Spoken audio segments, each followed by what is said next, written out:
Engkau Allah yang luar biasa Tuhan, Engkau ajaib, Engkau Allah yang besar dalam hidup kami Tuhan. Dan Engkau satu-satunya yang kami tinggikan, satu-satunya yang layak kami sembah Tuhan Yesus. Haleluya. Besar dan ajaiblah karyamu, adil dan benar jalanmu, Raja segala bangsa yang Maha Kuasa.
puji-pujian kami dalam nama Tuhan Yesus.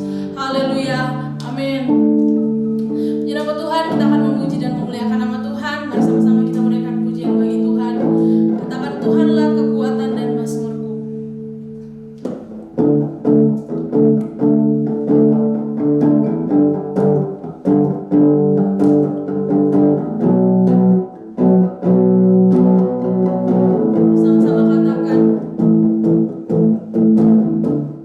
Tuhanlah kekuatan dan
dan hatiku, mataku tertuju padamu. Aku cinta padamu, Tuhan. Aku rindu hadirat-Mu, Tuhan. Aku ingin selalu dekat padamu, menikmati kehadiran-Mu. Ku nyanyi hosana, ku nyanyi hosana bagi Rajaku yang duduk di tahta. Aku muliakan dan ku agungkan, Kau layak disembah. Ku nyanyi hosana bagi Rajaku yang duduk di tahta. Aku muliakan dan ku agungkan, Kau layak disembah. Kau layak disembah. Kau layak disembah, Tuhan. Kau layak disembah.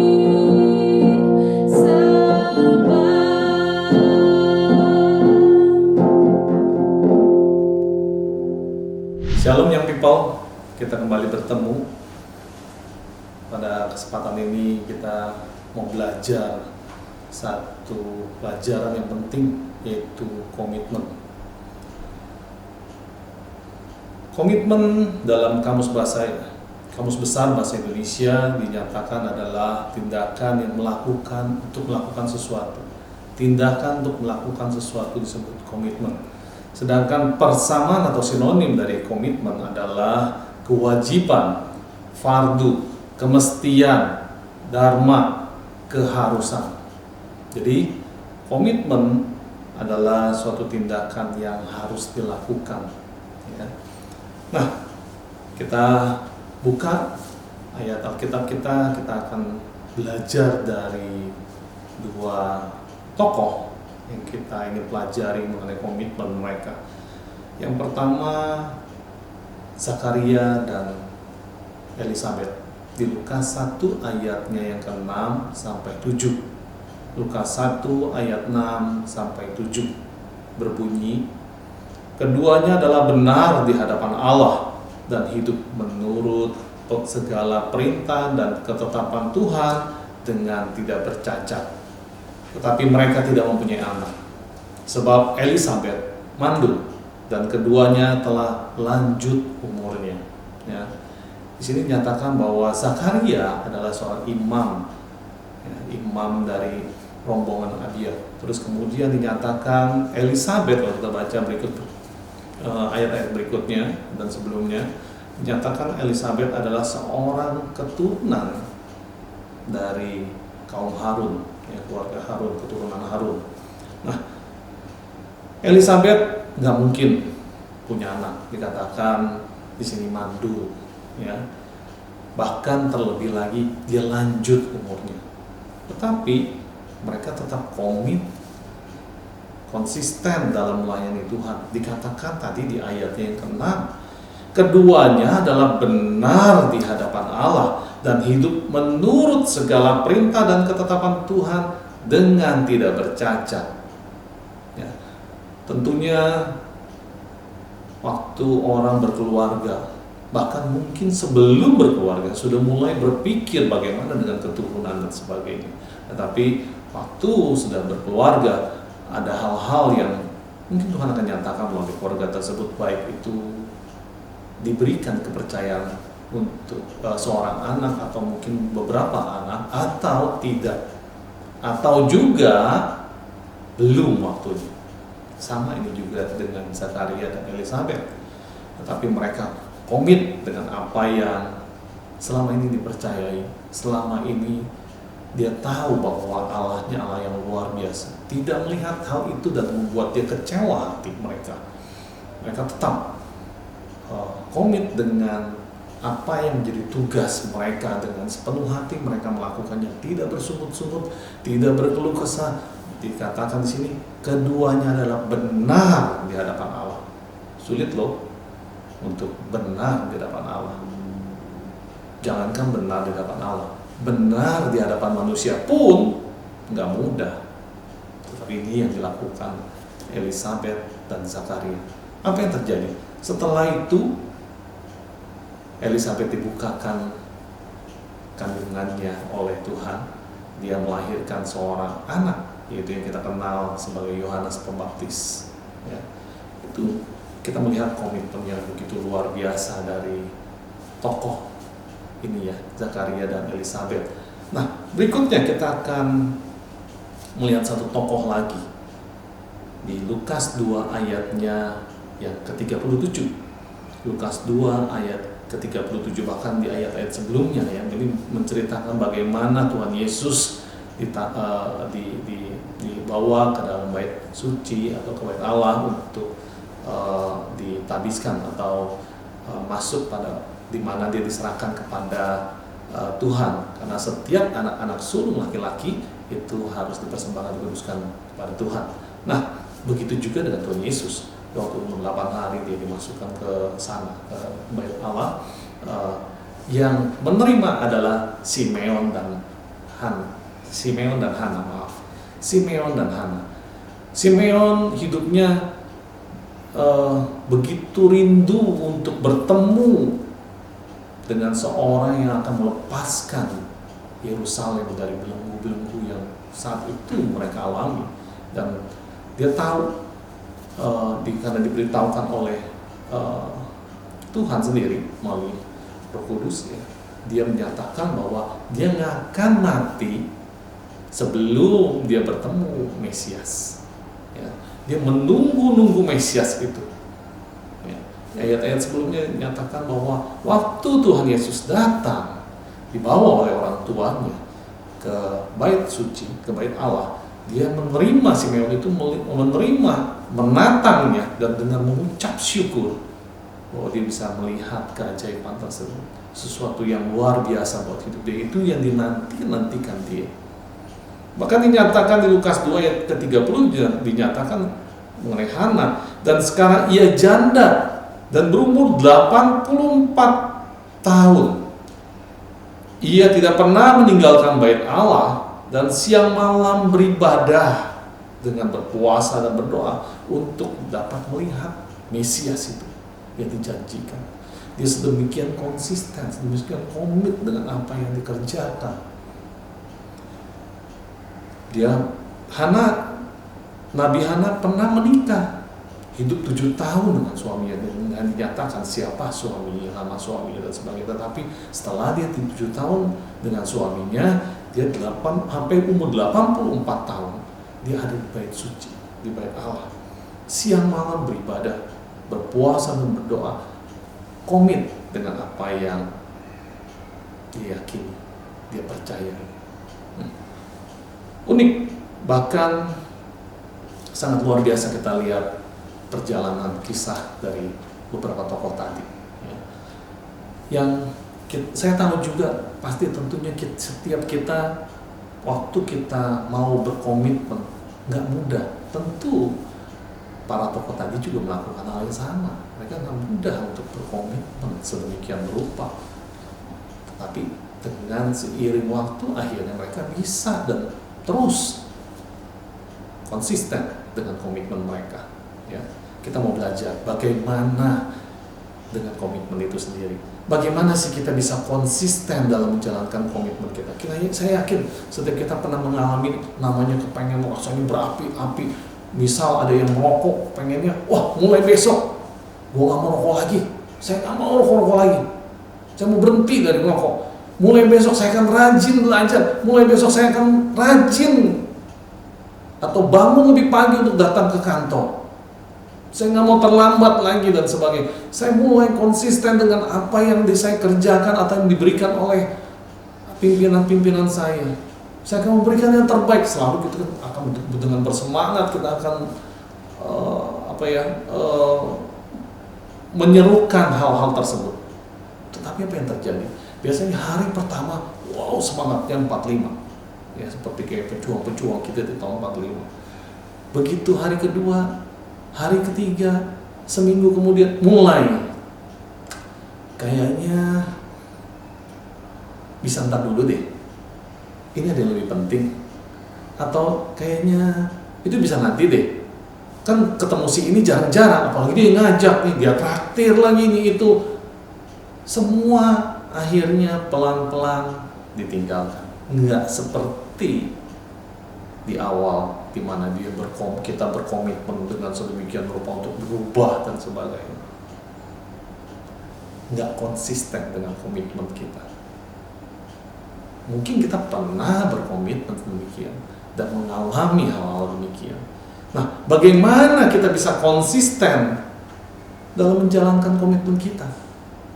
Ini di tahun 1960-an saya sedikit memberikan satu hal di mana ada satu psikolog populer di tahun 1960-an, namanya adalah Walter Mischel. Dia mengadakan satu eksperimen yang diberi nama eksperimennya Marshmallow Experiment. Marshmallow Experiment ini diadakan di Universitas Stanford. Terus kemudian diambil atau ditesting, diberikan percobaan kepada 600 anak, pada anak-anak usia 4-5 tahun. Apa sih tujuan Marshmallow Experiment ini? Yaitu tujuannya untuk mengetahui proses mental dari si anak-anak tersebut untuk menunda kepuasannya, ya, untuk menunda kepuasan atau disebutnya dalam istilah psikolognya delay gratification. Ya. Waktu dia dicobain, waktu percobaannya seperti ini. Dalam satu ruangan, si anak ditaruh satu meja dan bangku, dia didudukan di satu meja tersebut. Tidak ada mainan, tidak ada apapun, cuma ada satu piring dengan satu marshmallow. Ya. Si Walter Mischel ini, Pak Mischel ini mulai ngobrol sama si anak, dikasih tes. Saya mau, kamu mau ini marshmallow-nya? Ya, dengan semangat anak-anak mau marshmallow manisan ya, yang lunak lembut itu, yang kenyal-kenyal. Nah, si anak itu dikatakan gini, kalau kamu mau menunggu saya 15 menit lagi, saya kembali ke ruangan ini, tanpa kamu makan marshmallow ini, saya akan tambahkan satu lagi. Ya. Jadi marshmallow itu kan ditambah kalau nggak dimakan oleh si anak dalam 15 menit. Jadi si Pak Walter Mischel ini akan keluar dulu 15 menit dan akan kembali. Dan itu di record ya. Mungkin saudara-saudara sekalian bisa melihat dari YouTube ataupun yang lain, googling dari hal tersebut. Nah, si anak-anak yang tadi 600 anak itu ada beberapa yang nggak tahan, begitu melihat aja dia kepengen, dia menyerah, dia nggak mau nunggu, dia langsung makan. Ya. Sepertiga bagian atau sepertiga anak itu dari 600 sekitar 200-an anak itu demikian, menyerah. Sepertiganya lagi menunggu beberapa menit, tetapi kemudian dia makan marshmallow. Dan sepertiga lagi dia menunggu untuk mendapatkan satu marshmallow lagi, menunggu Pak Walter Mischel itu kembali dan mendapatkan itu. Nah, seiring waktu, setelah itu riset itu dilakukan, seiring dengan waktunya, si Pak Walter Mischel ini mulai melihat, mulai mendata bagaimana dengan anak-anak tersebut kemudian setelah percobaan beberapa lama, selang beberapa lama, beberapa tahun, waktu dia udah melihat ada yang menyerah, ada yang setengah jalan, putus asa, dia menyerah, ya, ada yang bertahan sampai akhir. Nah, yang bisa menunda dan maupun itu semua seiring dengan waktu terlihat ada rupanya analisanya dia ada korelasi yang kuat antara delay gratification tadi, menunda kepuasan, dengan nilai-nilai akademis mereka sendiri, anak-anak tersebut.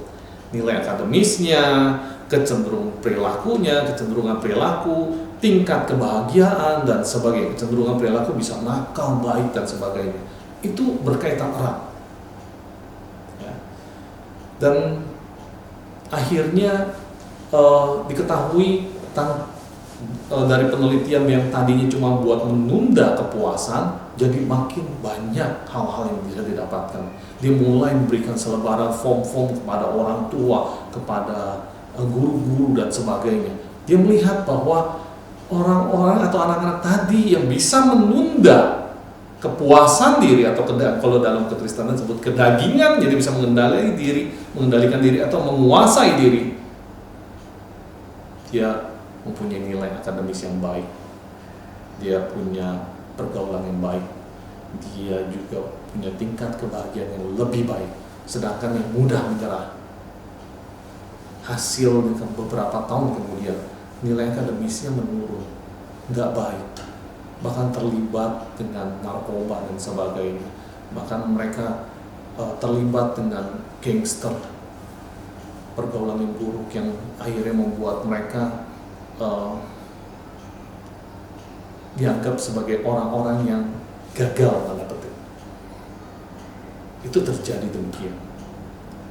Kunci dari kita bisa konsisten dalam menjalankan komitmen kita adalah tadi katakan self control atau pengendalian diri atau penguasaan diri. Itu yang sering disebut oleh Rasul Paulus. Ada di 1 Korintus 9 ayat 25 sampai 27, di mana dia melatih dirinya sedemikian rupa menguasai dirinya.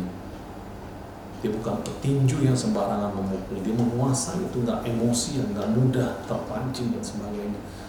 Itu yang dilakukan oleh Rasul Paulus. Dan kita senantiasa diingatkan di firman. Di sini eksperimen itu, marshmallow eksperimen, menyatakan bahwa penguasaan diri sangat penting, bahkan bisa menentukan tujuan hidup dan apa yang bisa dicapai. Penguasaan diri atau pengendalian diri dalam kekristenan juga sering didengungkan. Yang umum kita tahu bahwa Tuhan Yesus menyatakan bahwa setiap orang yang mau mengikut dia harus menyangkal dirinya dan memikul salibnya setiap hari. Ada di Lukas 9 ayat 23. Kita sering diingatkan itu. Tuhan pengen, rindu banget buat setiap anak-anaknya diberkati Tuhan atau menerima berkat Tuhan yang luar biasa yang disiapkan bagi kita. Bahkan sering kita dengar berkat ada di atas kepala orang benar. Hari-hari ini apakah kita mau dibenarkan? Walaupun kita sudah dibenarkan dalam Kristus, apakah mau kita hidup benar di hadapan Dia? Seperti yang ada tertulis tadi di Lukas 1 ayat 6 dan 7, ya, di mana Zakaria dan Elisabet hidup benar di hadapan Allah. Dan kita mau seperti itu. Tentu kita kepengen hasil akhirnya itu menerima berkat Tuhan, promosi dan sebagainya, bahagia, semua pengen. Tapi mau nggak kita prosesnya itu dilalui dengan mengendalikan diri atau sebut sangkal diri pikul salib. Ya. Saya lanjutkan. Bagaimana sih kita bisa melatih diri kita dan mengendalikan diri kita, bahkan bisa sangkal diri pikul salib tadi? Bagaimana kita bisa melakukan itu? Yang pertama, yang paling penting yaitu buat goal, Jangan kita bilang, saya mau berhenti rokok, saya mau kurus, atau mau sehat, saya mau six pack dan sebagainya. Jangan cuma berhenti dengan kemauan dan pikiran atau ngomongan doang. Buat tertulis. Buat goal. Set your goal. Ya. Buat dengan kayak gimana? Dengan detail. Dan doakan goal-goal itu. Minta kekuatan Tuhan untuk dimampukan mencapai goal-goal kita. Nah, waktu buat goal, selain tadi dengan detail dan kita doakan, harus juga buat goal yang sesuai dengan kapasitas, kemampuan, dan pengertian yang benar. Jangan terover kapasitas kita. Kita kepengen dengan muka kayak kita pengen kayak seperti Lee Min Ho misalnya, yang untuk pria, ya kan, atau nggak tahu nama artis-artis lainnya, saya nggak tahu. Yang hal-hal yang di luar kapasitas kita, di luar kemampuan kita, buat sesuatu yang mampu kita lakukan sesuai dengan kapasitas dan pengertian yang benar. Kemudian tentukan waktu dalam menjalankannya. Ya. Waktunya kapan? Kalau kita mau diet atau mau ngurangi berat badan, saya mau berenang atau saya mau lari pagi dari jam 5 sampai jam 6, 1 jam setiap hari misalnya. Atau mau seminggu 3 kali, hari apa aja, tuliskan. Pasang beker, ngomongin ke teman-teman atau ngomongin ke keluarga atau pasangan kita untuk mengingatkan itu, dan lakukan. Pasang batasan-batasannya sehingga ada tolok ukur dan kita bisa mengevaluasi apakah goal itu bisa kita capai dalam waktu kapan dan sebagainya. Terukur. Ya. Banyak bisnismen yang selalu pentingkan goal-goal ini. Mereka punya bahkan asisten khusus untuk mengurusi agenda mereka dengan goal-goal yang sudah dia siapkan atau sudah dia buat. Goal ini misalnya seorang pengusaha kepengen punya target naikkan omset penjualan 20%. Itu nggak cuma targetnya doang, ngomong 20% di akhir tahun, mulai dari awal tahun, akhir tahun depan, akhir tahun ini harus naik 20%. Ya nggak cuma ngomong doang, dia harus breakdown goalnya itu sendiri. Dia bulan ngapain? Apa yang diupayakan? Misalnya buat advertising, buat promosi, buat sesuatu yang berbeda, entah itu dengan kemasan, packagingnya yang harus diubah, atau mutunya dan sebagainya, atau mungkin dengan jalur distribusi yang diperbaiki, harus ada lakukan itu. Itu terjadi kalau dilakukan dengan konsisten, dengan benar-benar ada tolok ukur dan bisa dievaluasi. Kenapa gagal, kenapa bisa ada kendala dan sebagainya. Yang kedua, tadi pertama harus buat goal, set your goal. Yang kedua, untuk kita bisa mengendalikan diri kita, untuk dapat bisa sakal diri, pikul salib, untuk melatih diri untuk bisa komit dengan konsisten, dengan komitmen kita. Yang kedua adalah singkirkan mental block, distraction, dan semua penghalang lainnya yang membuat kita selama ini nggak pernah mengalami terobosan. Ya. Mental block apa sih? Mungkin bahasa sederhananya kumpulan alasan-alasan yang nggak membuat kita maju, yang menghalangi untuk kita maju. Itu mental block. Sedangkan distraction adalah gangguan yang mengalihkan perhatian kita sehingga kita nggak bisa mencapai goalnya kita. Singkirkan hal itu. Saya teringat satu peristiwa, ya, ini peristiwa yang lama banget. Mungkin saudara-saudara sekalian bisa juga nge-googling nama seorang kapten kapal, ya, yaitu Kapten Cortez. Kapten Cortez ini berkebangsaan Spanyol, dia harus berlayar, diperintahkan oleh pimpinannya untuk menemukan satu benua, ya. Dia ketemu satu benua, satu daratan, satu tempat di mana setelah dia berlayar, yaitu Meksiko yang kita kenal sekarang ini. Nah, dia sampai di sana dengan 500 pasukan dia. Dia melihat, wow, tempat ini luar biasa. Tetapi tempat itu punya penduduk asli. Ya, penduduk aslinya ada kurang lebih 1 juta orang. Masih primitif, masih bawa panah, kapak dan sebagainya. Dia sudah pakai bersenjata dengan senapan panjang. Ya. Ada 500 orang. Nah, si Cortez kepengen daratan itu yang ditemukan, dia pengen kuasai. Tetapi anak buahnya nggak mau. Kenapa? Dia teralihkan, dia terdistract, di mana dia berpikir, ngapain kita harus berperang? Kita punya senjata dan kita punya orang cuma 500. Bagaimana ngelawan sampai 1 juta orang? Enggak lah, mendingan kita pulang aja ke Spanyol. Itu yang dalam pikiran anak buahnya. Sedangkan si Cortez melihat, kenapa dan apa yang membuat mereka teralihkan. Mereka teralihkan dengan perahu atau kapal mereka, karena berpikirnya masih ada kapal, kita balik aja. Ngapain harus ada di sini? Ngapain harus berjuang mati-matian di tempat ini? Ngapain harus berhadapan dengan 1 juta penduduk asli tempat ini? Apa yang terjadi? Kapten Cortez membakar kapalnya. Jadi pasukannya no way back. Hidup harus menghadapi 1 juta penduduk asli gitu Meksiko, yang akhirnya dia harus bagaimana memenangkan Meksiko itu. Dan akhirnya dengan dibakar kapal tersebut yang nggak ada di mana penghalang atau distraction yang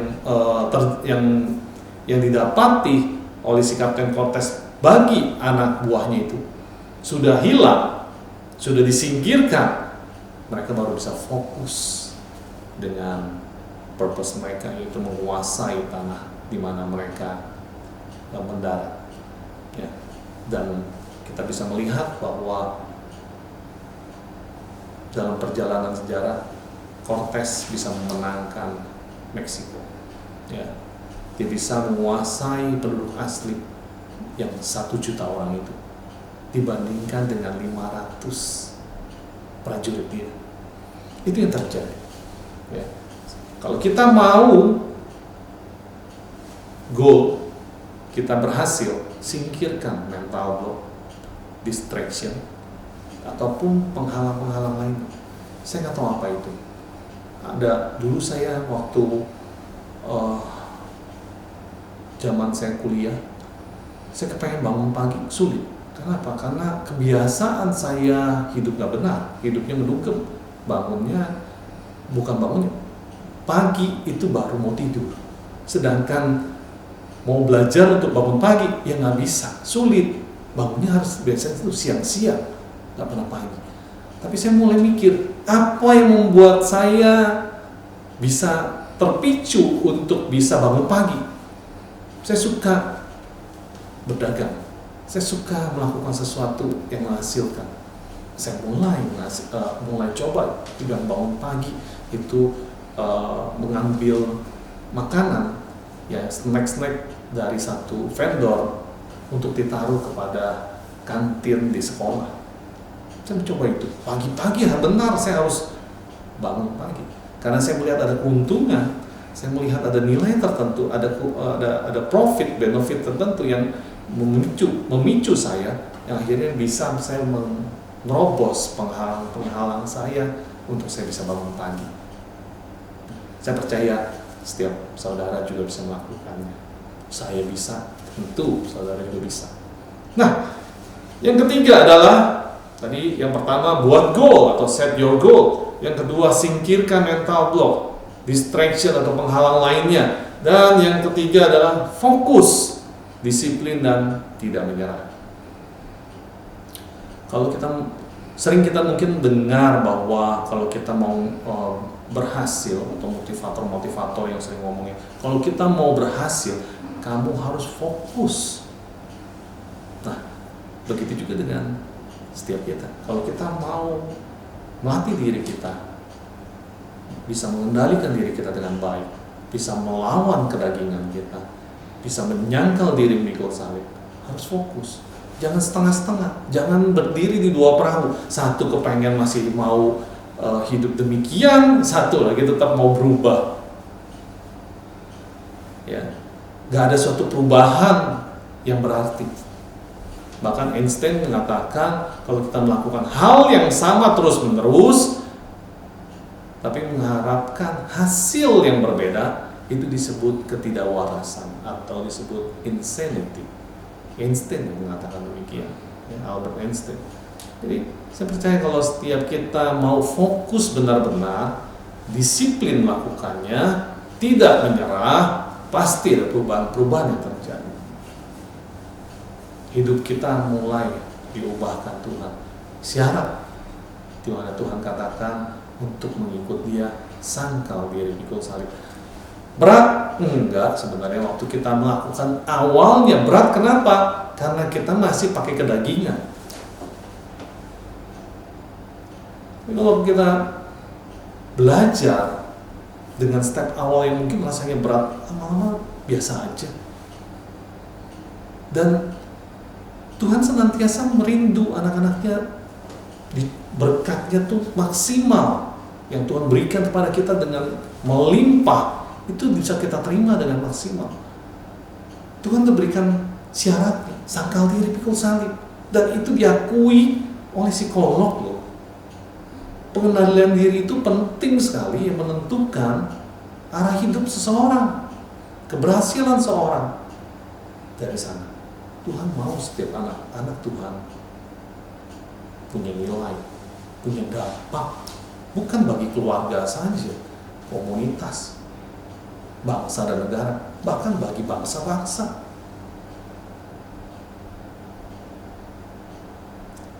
Saya percaya waktu kita melakukan ini, 3 poin ini, kita nge-set goal, kita singkirkan mental block, kita fokus, disiplin dan tidak menyerah, pasti ada perubahan yang berarti. Kita akan hidup berjalan kepada kekudusannya Tuhan. Kita hidup sesuai dengan apa yang Tuhan mau. Kita mungkin sering ngomong, Tuhan, saya rindu untuk Tuhan pakai menjadi alat perpanjangan tangan Tuhan di muka bumi. Saya rindu untuk melalui hidup saya bisa memuliakan nama Tuhan. Apakah kita komit dengan hal itu? Lakukan perubahan, jalankan dengan konsisten, pasti itu akan terjadi dalam hidup kita. Mari kita tundukkan kepala kita satu dalam doa. Bapa kami dalam kerajaan surga, kami ucap syukur Tuhan untuk hari ini kami kembali diingatkan pentingnya komitmen dalam hidup kami, pentingnya kami konsisten menjaga sampai garis akhir kami capai dengan sempurna. Kami tahu tidak mudah Tuhan, apalagi kami hidup dalam kedagingan, hidup dalam dunia di dalam dunia yang begitu banyak menawarkan godaan-godaan di mana kami bisa terdistract dari apa yang Tuhan tetapkan untuk kami genapi. Tapi kami tahu Tuhan, dan kami menyadari sepenuhnya dengan kekuatan kami nggak mungkin bisa melakukannya. Kami perlu pertolongan Tuhan, kami perlu kekuatan Tuhan, dan kami tahu dan menyadari sepenuhnya Tuhan ada di dalam setiap kami. Kami mau mengaktifasi kekuatan yang Tuhan berikan bagi kami untuk kami dapat melakukannya, sehingga nama Tuhan dipermuliakan lewat keberadaan setiap kami. Kami menyerahkan keberadaan setiap kami ke dalam tangan kasih-Mu ya Tuhan. Kami mau hidup kami berubah, kami mau hidup kami boleh menjadi berkat dimanapun Tuhan tempatkan. Inilah keberadaan kami Tuhan, kami serahkan semuanya ke dalam tangan kasih. Di dalam nama Tuhan Yesus Kristus, kami telah berdoa dan kami telah mengucap syukur. Yang sama-sama telah diberkati Tuhan, kita sama-sama teriakan, amin. Tuhan Yesus memberkati.